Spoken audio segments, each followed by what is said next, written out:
let's start. So welcome everyone. So today we have a guest from Brittany, pure product from Brittany. Valentin defended his PhD in 2017. Is that right? Yes, 17. Yes. And he obtained it was on stochastic fluid dynamics models, and he obtained a prize from SMAI for that. And now he works in two places. Oh yeah, you have the logos there. So he works in Scalian Innovation Lab and also more recently in the Opal Lab from INRAE, so both in Rennes. So Valentin, please, you can start. Thank you for the introduction, and good afternoon, everybody. So I will present some work from a collaboration between Scalian and INRAE, and I will talk about generation of prior for Bayesian inverse problem in fluid dynamics. So if you are not into fluid dynamics, no worries. Hopefully there will be still stuff for you. I will not talk about fluid dynamics so much. First, I will give some application context related to wind turbine. Then I will give some words about state-of-the-art tools we are using and their requirements and limitation. Then I will talk about the mathematical tool we are using to generate efficient prior for fluid dynamics problem. So it's called a reduced location uncertainty model. And at the end, I will present some numerical results. So first, about the application. We have different applications for this project, but one of the main application is for wind turbine monitoring and control. So the wind turbine blade, they are subject to wind fluctuation, and this wind fluctuation shake the blades, and this blades get damaged, and because of its damage, then you need to increase the maintenance cost, or the wind turbine will break sooner than expected, so it costs money at the end. Alleviate this damage. There are some control loop in some wind turbines. So in this control loop, you have some sensor on the wind turbine. So it can be a LiDAR or whatever sensor on the wind turbine. And from this sensor and a simple model of the flow, the wind around the wind turbine, you can have some information like the airflow around the blade. And this important information are given to the controller. The controller acts on the system, on the wind turbine, in order to that the wind turbine adapt to its environment. So, for instance, if the wind change direction, and if your observer managed to estimate this change, then the controller can change in real time the angle of the blade in order to give a constant alignment with the wind and prevent the damage on the blade. So here we focus on the observer. So how to estimate some quantity on your system based on some measurements. And we ask, okay, which simple model to use and how to combine this simple model with measurements. So if you translate this problem into a scientific question, then you want to do simulation, fast simulation, simple model for fast simulation, and data simulation, so meaning combining the measurement and the simulation. But here under severe dimensional reduction, because you want to simulate a fluid dynamic system, but you cannot put a supercomputer on your wind turbine. So you cannot use super powerful CFD code. You cannot use a mesh with millions of elements. You need a simulation which involve only about tens of or 100 degrees of freedom to decrease the computational cost.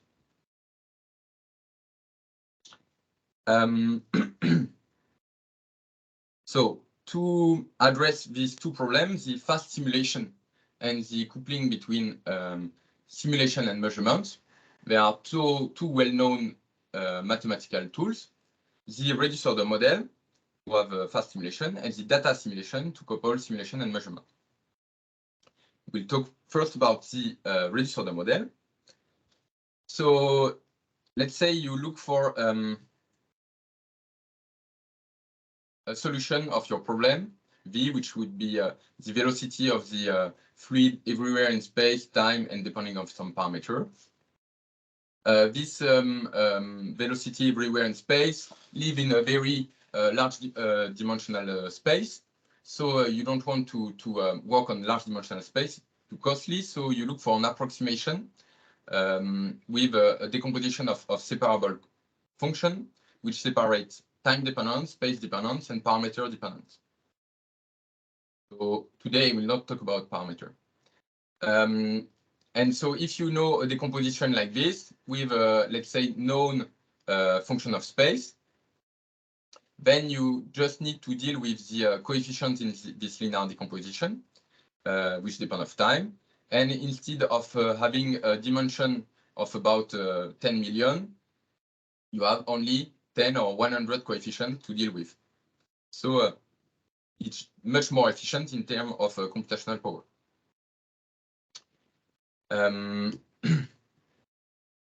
Today we'll talk about intrusive reduced order model. So contrary to a non-intrusive reduced order model like Kriging, for example, here in intrusive reduced order model, we combine physical model and learning. So it's called intrusive because we enter into the simulation code. So there are two main steps. The first step is where we use the data. So for instance, we can do a principal component analysis on a data set which come from costly simulation. So this simulation gives us some solution of our problem at different time for all the points of the space. We do a principal component analysis on this data set, and this gives us, let's say, 10 eigenvector. And so here it's eigenfunction because the vector are very high dimensional vector corresponding to the value at different points of the space, and there are many points in our mesh, let's say 1 million. So we have different spatial mode or eigenfunction of the PCA, and since these guys are known after the PCA, we look for a decomposition of the velocity in this PCA space, and so we focus only on the coefficient of this decomposition in this PCA space. This coefficient depends of time because my solution depends of time, and to obtain to know the temporal evolution of this coefficient, then I use physics. I used data before, now I use physics. I project my physical equation onto each spatial mode phi. So it's like when you do finite element, for instance, when you do finite element method to simulate a partial differential equation. You take your partial differential equation and you project your partial differential equation into each finite element function, and this gives you a set of differential ordinary differential equations which are coupled. You have as many differential equations as you have finite element function, so the number of differential equations is equal roughly to the number of nodes in your mesh, so it can be very large, let's say 1 million. Here we do the same thing, we project the physical equation onto some function of space to obtain differential equation. But here we don't use 1 million finite element function, we use about 10 functions of space which come from a PCA. So instead of having 1 million differential equations to simulate, we have about 10 equations to simulate. So it's much faster. So this intrusive register model is used a lot for mechanics, especially for design simulation. Here we deal with fluid dynamics. And in fluid dynamics, things are a bit tricky. So we obtain indeed a few differential equations. So it's a reduced order model which is very fast to simulate. But in practice, it's not accurate. It does not work in extrapolation. So it's work on your training set, but on the test set is not working if you deal with fluid dynamics, turbulent fluid dynamics, especially for different reasons. So there are several workarounds where we people add some correction to their reduced equation with a fitted correction, or additive noise if you want to do a data simulation, ensemble-based data simulation after. But even this, it does not work in extrapolation when you work with a turbulent flow. So in whole case, I spoil a bit the presentation. We'll not use the classical fluid dynamics equation. We'll use randomized version of fluid dynamics equation, but I will discuss later. So this was about the registered model, how to do a fast simulation. Then I will talk about the data simulation. Data simulation is how to couple simulation and measurement. So when you want to couple simulation and measurement, generally you have two sources of information. The simulation, so can be from registered model or other stuff. So simulation are nice because it gives you the solution everywhere in space, but quite often they have some errors, or especially in fluid dynamics, and they are not in phase with the reality. And on the other side, there is the measurements, which are also interesting because they are more precise, they are in phase with reality, but they are often incomplete. And when you want to combine these two sources of information, you have the following problem. Quite often, the value, even at the same time and same point, the value given by simulation and measurement are different. So when you want to combine these two sources of information, you don't know how to do it because if you have two values for the velocity of your flow, for instance, you will not just take an estimation which is the average of the two values. To have a good estimation, you need to know the accuracy of each source of information. If your simulation is less accurate than the measurement, which is often the case, then you will trust more your measurement, and you will have a final estimation which is closer to the measurement. So this is just explaining with the hands, but you can do this mathematically properly. So if you want to quantify the accuracy of each source of information, a nice way is using probability. So instead of having one output for your simulation, you have a distribution of simulation. And from the measurements, instead of having one measurement, you have a distribution of state knowing a measurement. And you can combine these two sources of information with some mathematical tools called data simulation. For instance, ensemble-based data simulation. Here I will use particle filtering. I will detail a bit just after. So the green curve here is often called prior if you deal with a Bayesian inference. And the red curve is the likelihood, which relates the what you want to estimate the solution V with the measurement Y. And with data simulation, you can combine this prior and likelihood to obtain the posterior, and so to have a better estimation of your solution V globally in space and in phase with reality due to measurements. But to have this nice picture, you need this green plot here. So you need a good prior. You need an ensemble of realization as an output of your simulation. And quite often your simulation tool, like in fluid dynamics, it gives you only one output.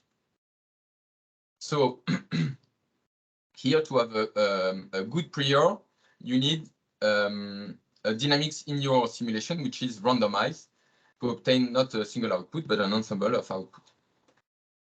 And this randomized dynamics not increase the error of your simulation, obviously, and should be efficient in terms of CPU. And so this subject having a good prior is the main subject of the presentation.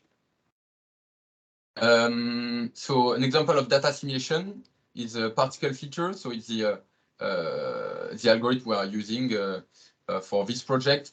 And so with the particle filter, you want to generate an ensemble for the posterior distribution, so the solution you are looking for, knowing some measurements. So basically, the idea is you initialize an ensemble of realization for your solution, and you have a loop over time to make your dynamical system evolve with time. So at each time you make your simulation evolve in time with a physical model. It's called a forecast. So the role of prior is also called background in data simulation community. So you evolve your solution from previous time to next time using some noise which quantifies the model error, for instance. And when there is an observation available, then you score each realization Bj with the likelihood. So some realization, also called particle sum realization, will be closer to the measurement and will have a high score, and some realization will be far from the measurement and will have a low score. We normalize this score because there is a constant you cannot you don't know in practice, and then you resample your ensemble. So you resample each realization from a multinomial distribution using the previous ensemble weighted by their score. So the score computed with the likelihood gives us a probability of appearance in the resampling. So with the resampling, you move your ensemble closer towards the observation, because you score based on the distance to the observation. So you have this ensemble which evolves in time and get closer to the observation. And so at the end, you have a final posterior distribution with this ensemble with the solution conditionally on the measurement. So here, I will focus on the this part, the forecast, how to have a good forecast and a good noise in order to that the rest of the algorithm, the rest of the data simulation works well. So to obtain such a prior, we use a randomized fluid dynamics model called location certainty and a reduced version of this called reduced location certainty model. So in fluid dynamics, so here it's a video of a flow coming from the left, which creates some vortices. And in fluid dynamics, you have a lot of different scale. You have a structure at large scale, at medium scale, at small scale, lot of different scale. And all these scale are degrees of freedom which are coupled in the dynamics. And they all talk to each other. So they are all important to consider. But we cannot, in practice, we cannot simulate or observe all this scale because it's too too heavy in terms of CPU.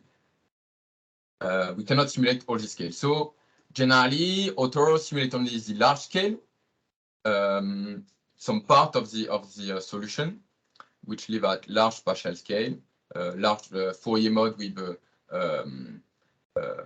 low frequency, if you want. model the effect of the truncated dynamics, the unresolved part of the solution. So this is called a closure. A closure is when you model the effect of the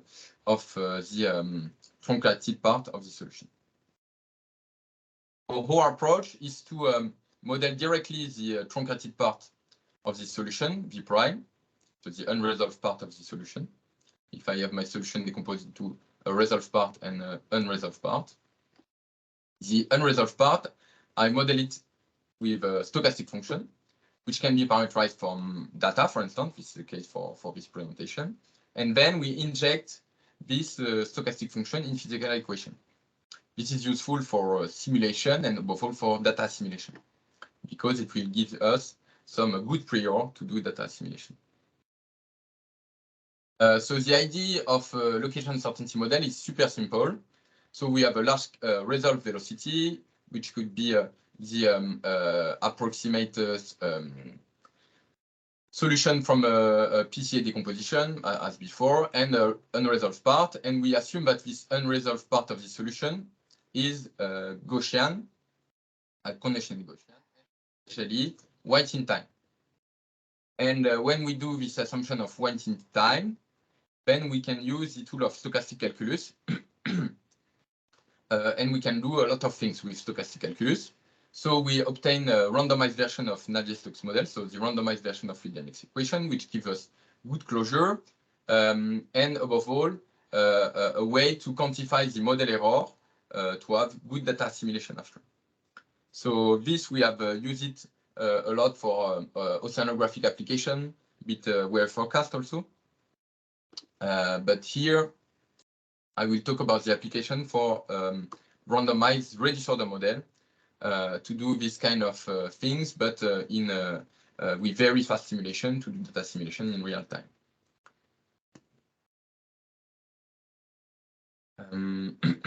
So I just have this few slides of physics, and after I stop physics, I promise. So the idea of location uncertainty model, so a randomized version of fluid dynamics equation, is that we consider the conservation law of physics, of mechanics. So here, the momentum conservation, the acceleration is equal to some force. The time derivative of the velocity is equal to some force. And this is evolving along a flow, following some position of fluid particle. But this flow is transported by a velocity which is a resolved part, and also an unresolved part, which we model.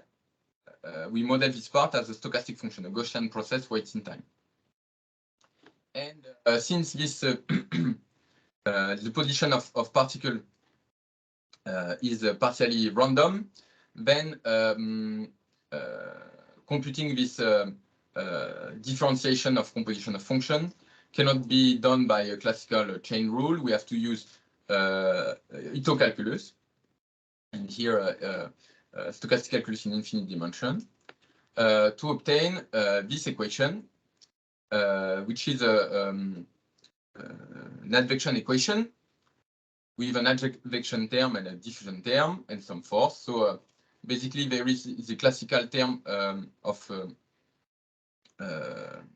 advection with a time derivative of the solution and a quadratic term, multiplicative random forcing here, which is due to the unresolved velocity, diffusion term.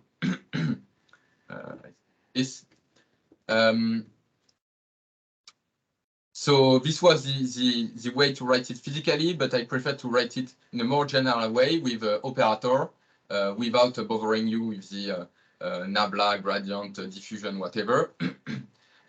So here it's a more algebraical way of writing things, where we have the usual term appearing in fluid dynamics with a time derivative and a bilinear term, so quadratic term, for the equation. Here because of our stochastic closure, we have, in top of the usual term, we have a skew-symmetric multiplicative random forcing, so which is linear into the with respect to the solution W, but also linear with respect to the unresolved velocity, which is a Gaussian process in time.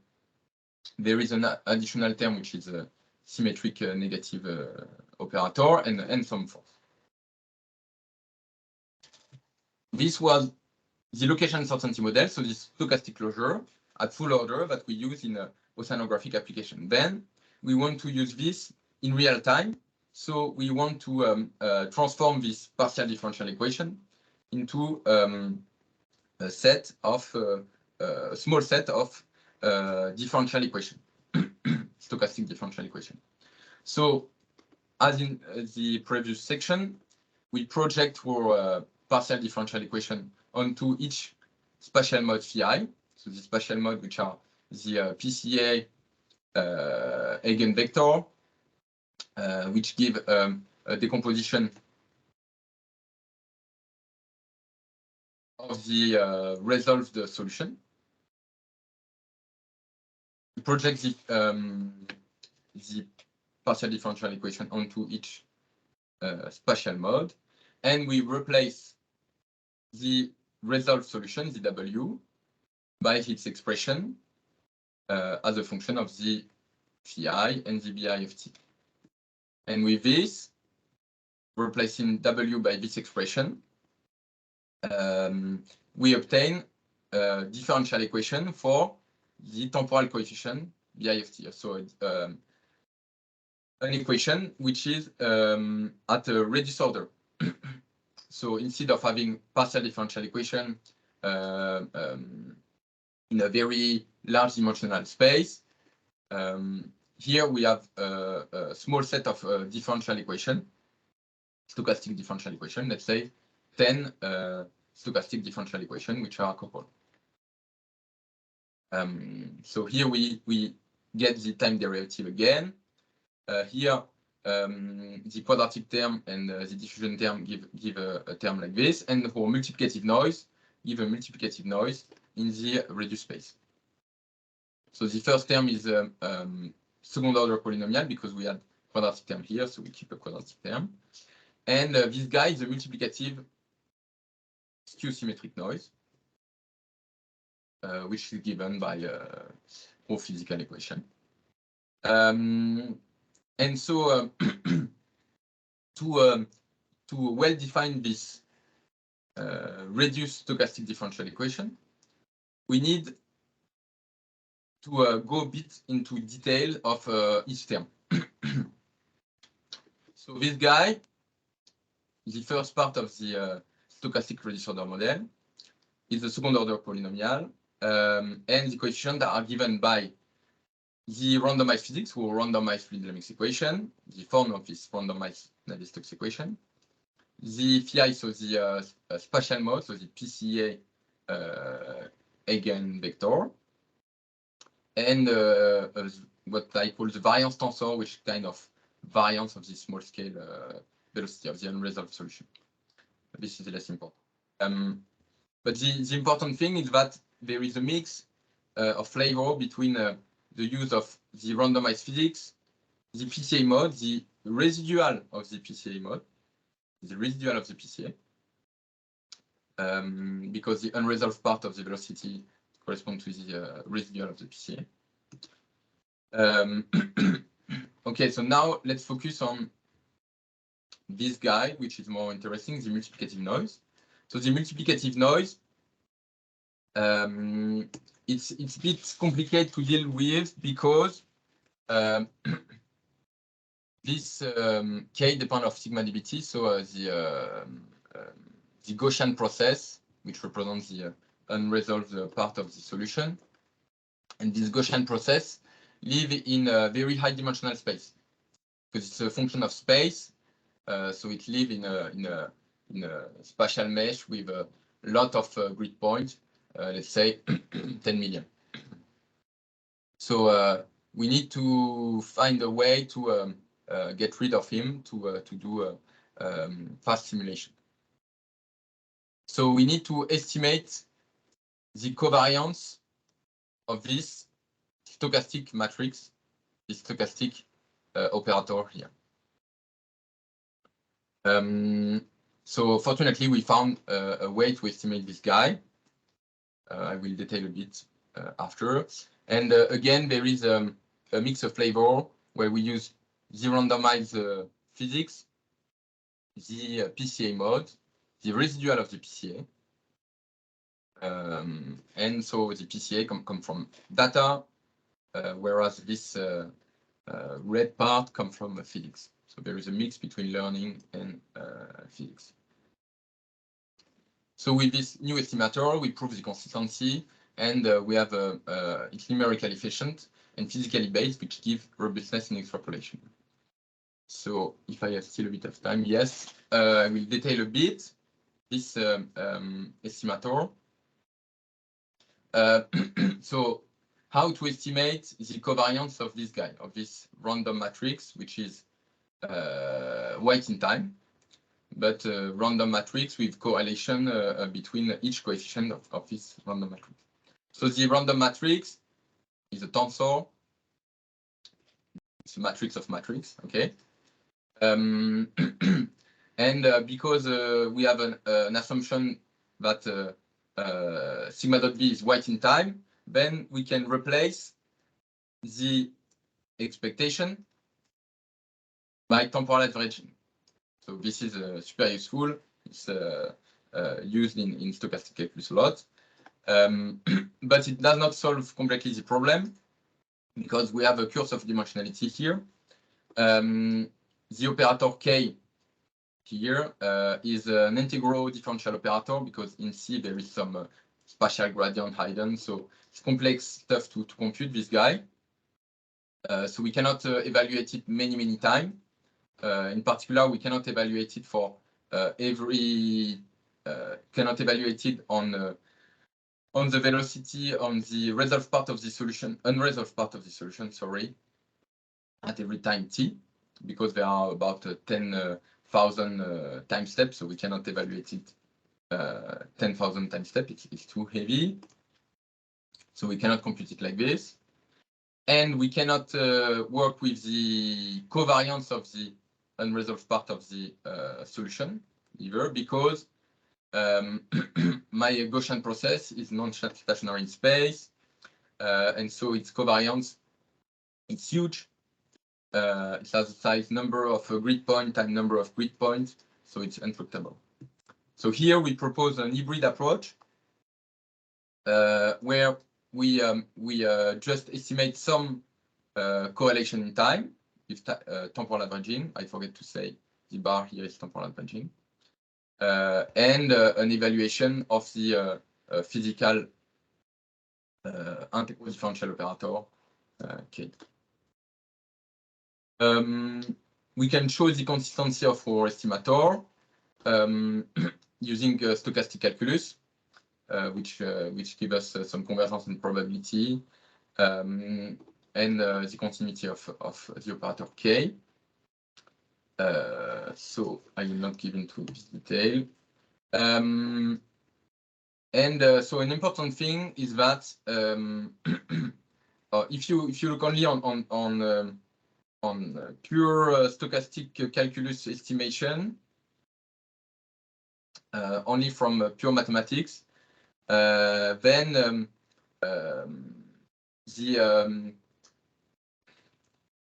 the convergence, the study of convergence of the estimator tell you that your estimator will converge if your time step go to 0. But in practice, in the real world, when we want to consider slow, fast system, like in our case, quite often the component which is assumed white in time, so here is the unresolved part of the solution, the component which is assumed white in time is not really white in time. It's just moving fast in time, but if you zoom in time enough, then you will see that it's not white in time. So you cannot use a very small time step delta t.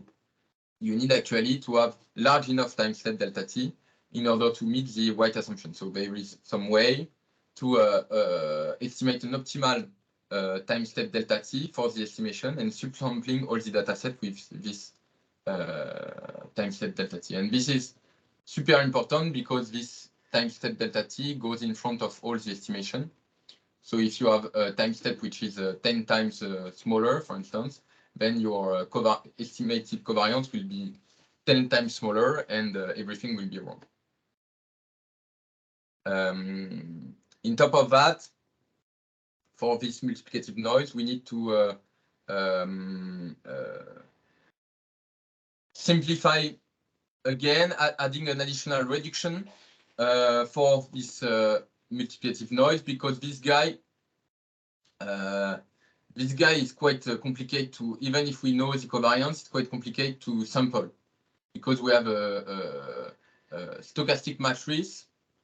So to sample a stochastic matrix, even Gaussian, then we need a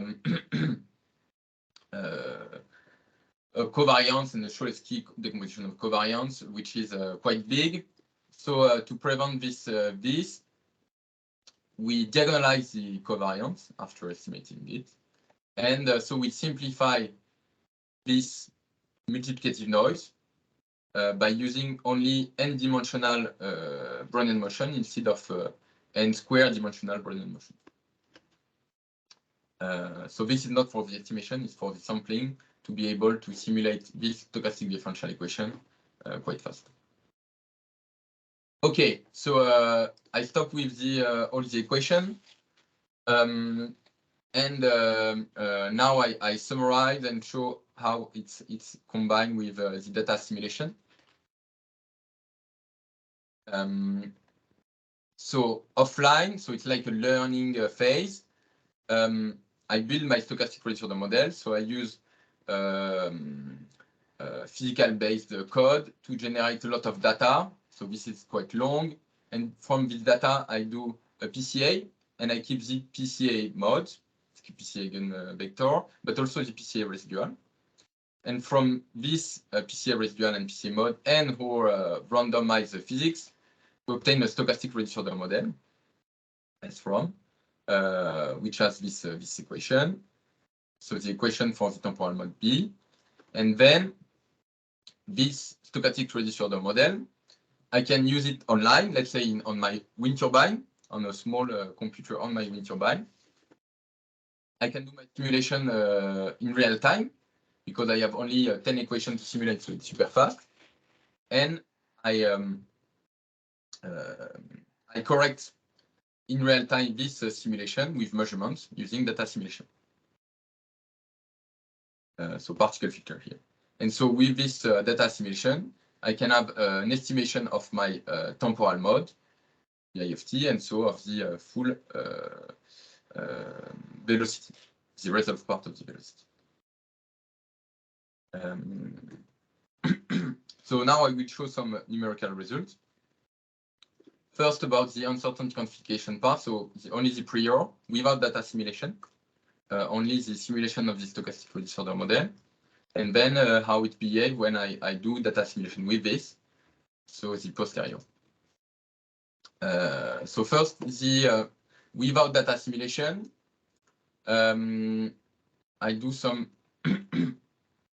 let's say I do some simulation where I know the initial condition, which is never the case in practice, but just to play. I know the initial condition. I simulate this guy, my stochastic reducer model. So I have different way to check if my simulation are good or not. So I can plot ensemble of simulation for the coefficient bi t, and I can compute some error matrix for the ensemble because I have an ensemble of simulation.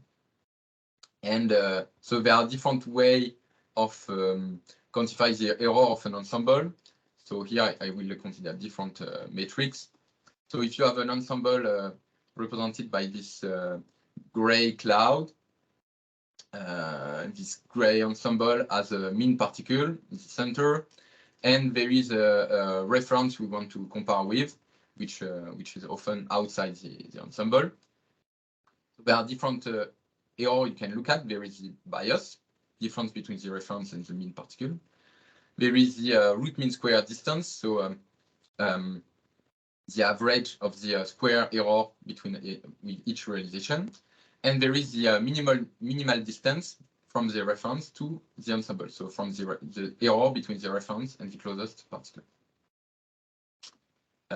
And so this last stuff, the minimum distance, is very important, because if the minimum distance is very small, it means that the ensemble is always super close to the reference, and that maximum a posteriori, for instance, will probably give you a good result if you have some data to assimilate. So I will show two test cases, fluid dynamics test case, which are wave flow. So it's a flow around an obstacle. So here there is a let's say a round blade of a wind turbine. So a very crude representation of a wind turbine blade, and there is some wind coming from the left, and we're creating some vortices. So in color we see the vortices here, which are developing downstream the wind turbine blade. And here is the same. There is this round blade, and there are some vortices created downstream this obstacle. The difference between the two simulations is the velocity of the flow. So in fluid dynamics, when the velocity increases, the speed of the wind increase, things are getting much more complicated. So here you see that it's much more complicated. It's 3D with a lot of small scale structures, so a lot of degrees of freedom. And actually, the simulation needs about 10 million degrees of freedom to be accurate. So this is really the output of the full order simulation. Here we don't want to have this all this full order simulation. We just want to have the correct reduced order part of the solution, the W. So the projection of the solution onto the first PCA mode. So if I plot the different temporal mode, because I have a, so here it's the case of n equal 8 mode, so 8 PCA mode. And because I have ensemble, each mode can be described by a mean in green, which evolves in time, and confidence interval in gray. And we check that the reference, which is in dotted black, is inside the confidence interval. For the first mode, which are more energetic. So this is mode by mode, but we can look from a more global way on the errors. For the easy test case at Reynolds number 100 here, and for the more difficult case at Reynolds 300 here. And what is important to look at is the pink curve, which is the minimal distance, the distance between the reference and the ensemble. We see that this minimal distance is always very low, even for very long integration of this stochastic reduced order model in a test set without data simulation. So we have always a particle which is very close to the reference, and then a data simulation will easily guess that this realization is a good estimation for the system. So now the data simulation. So here we don't look at the prior, we look at the posterior. We estimate the state of the system knowing some measurements. So there are some measurements assimilated online with a particle filter. So here we use only a single measurement point, which is in the red dot here. So there is a fake measurement point here, which measures the velocity, the solution just at this point, with some noise, and with this single measurement point, our stochastic reduced order model is able to follow the reference quite well. So here it's the reference, so the flow evolving in time. And so here it's for estimation, where we have only 8 stochastic differential equations which are simulated and conditional, which are conditioned on a single measurement point, which is here. It takes some time at the beginning to initialize because we don't have information on the initial condition here, but after it's quite close to the reference.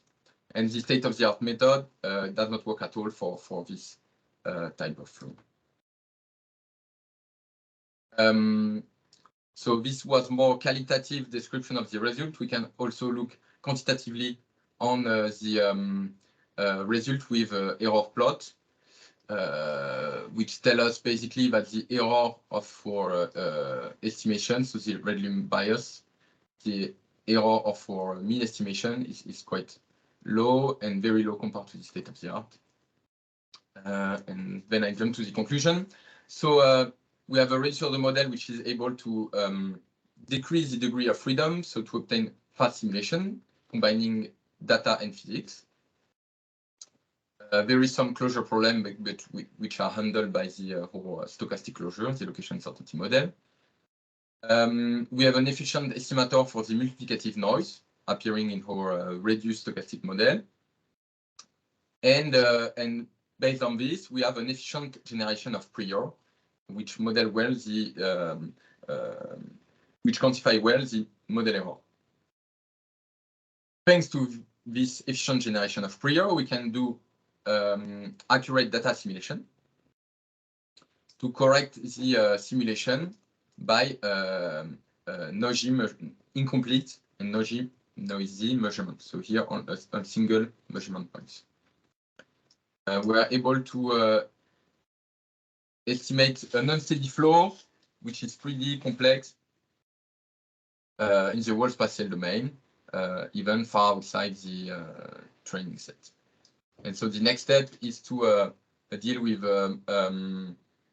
more realistic case with faster wind, more complex geometry, real measurements, and unknown inflow.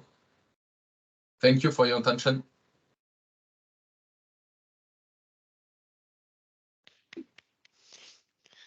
Thank you very much. Okay, so we have time for questions. Thank you. Thanks a lot, Valentin, for the very interesting talk. So I suggest whoever wants to ask a question, just open the microphone. I'm not sure everybody has access to the chat, so just please open the mic if you have a question, and perhaps also the camera so that Valentin feels less lonely. I have questions, but if somebody wants to start, Constantin, perhaps? Yes, thank you. Thank you for the very interesting talk. It's very impressive results. And I just have one question. What do you think if you apply this method for more complex geometry, for the more complex shape, and change, you can try to change not the velocity, but for example, direction, angle of attack. How is it? It will work well or not? What do you think? Okay, so for the geometry first, I think this is not complex because now we work with a library called ITAKV in C++ based on OpenFOAM, and so if the data are defined on a specific geometry, whatever the geometry, then we just take the data, and the geometry is already defined for reducer the model. So there is, and now we are working on NACA profile, for instance. So there is no problem to have complex geometry if it's fixed. Okay. If the geometry moves, then it's more complicated. Obviously, for the variation of angle of attack. So this is a thing we want to look at. If I finally get my ANR funding, fingers crossed. So we want to introduce it as a parametric dependence in the reducer model.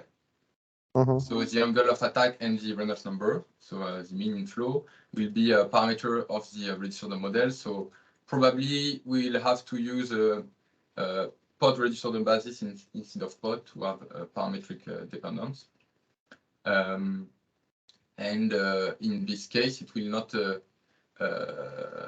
be very complicated. The other issue when you have varying initial condition, I don't know if you talk about varying angle of attack or different simulation with different angle of attack.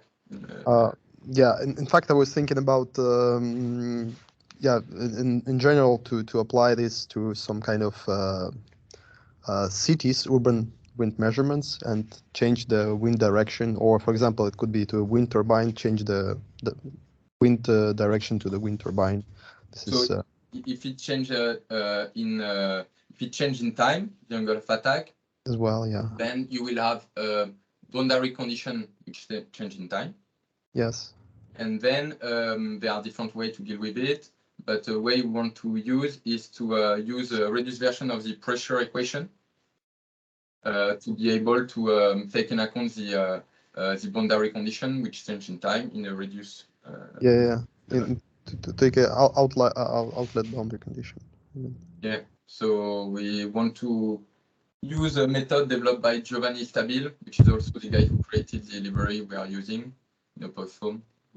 And he has a paper on this from 2017 with reduced pressure equation.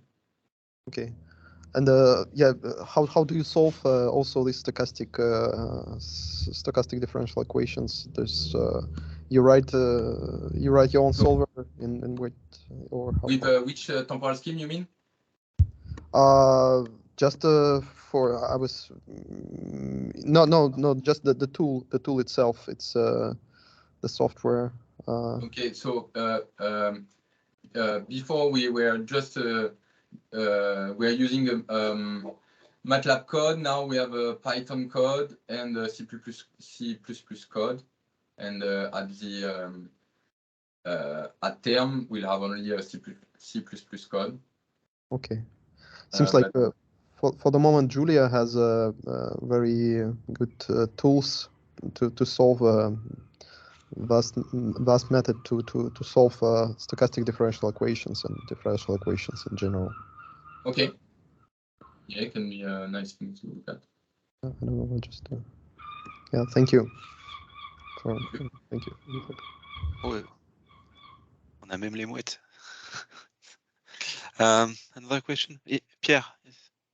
Yes, thank you for the talk. I have a question about when you want to introduce parameter in your model. In this case, the goal will be to also to estimate this this parameter, or will they be fixed in? No, the goal is to estimate the parameter. So we should not use too many parameters. But if we have only, for instance, Reynolds number and angle of attack, we have only two parameters to estimate, which move slowly in time. And we want to capitalize on the fact that we have a good prior.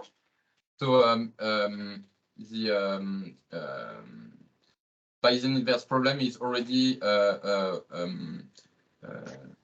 constrained, and it's why we are able to estimate the 3D flow from a single measurement point. So if we want to estimate also the inflow, then we'll need more than one measurement point, but we'll have more information to estimate, so it will still work. Yeah. Okay, so yes, because usually when at least when I read some paper about data assimilation, it's more in the case that you want to just set up the initial condition of the equation or setting some parameters. But in your case, it's also just to correct the prediction from your model. Yes, but we will force, so we can do this by using well the evolution of these parameters. So we'll force this parameter to evolve slowly. Okay. So so yes, because as I move in time, but every time you get some data, you can correct them, but you try to have some regularity in the way that the parameters are changing. yeah, so they should change much slower than the state of my system. Okay. Otherwise, it gets more too complicated and. No, so I get the point. Yeah. Thank you. Anyone else? I have a question, if I may. Yeah, I will ask. I was wondering, maybe it's just I didn't understand when you said it, but how do you construct this stochastic forcing term? So it's white in time, but it's not white in space. So you have to specify a covariance function for your GP. Is it something related to physics, or is it because you look at the residual of the PCA and try to fit that, or how does it work? So in this case, the main idea is to look at the residual of the PCA and computing a covariance from there. But in practice, so this is the idea. In practice, so this is here. The covariance of the Gaussian process can be estimated from V prime, which is the residual of my PCA. But if I do this directly, I have a covariance which is super huge, so I cannot deal with it. So I don't do exactly this. I compute covariance with temporal averaging here between my PCA residual and the temporal mode of my resolved part. And after I use the physical term K, which comes from the physics, the stochastic partial differential equation. Okay. So there is some physics in the way you you estimate that. Okay. Yeah. Okay. So it was explained. I just didn't understand it. Was it? Okay. Thank you. There were a lot of things in this slide. So yes. Thanks a lot. Pierre, I'm not sure. Is it another question, or you just forgot to lower your hand? Yes, it's my bad. Sorry. Okay. Anyway, it's more or less time, unless maybe there is a final short question for Valentin. Anyone? Okay, so we can stop there. Thanks a lot, Valentin. That was very interesting. Thank you very much.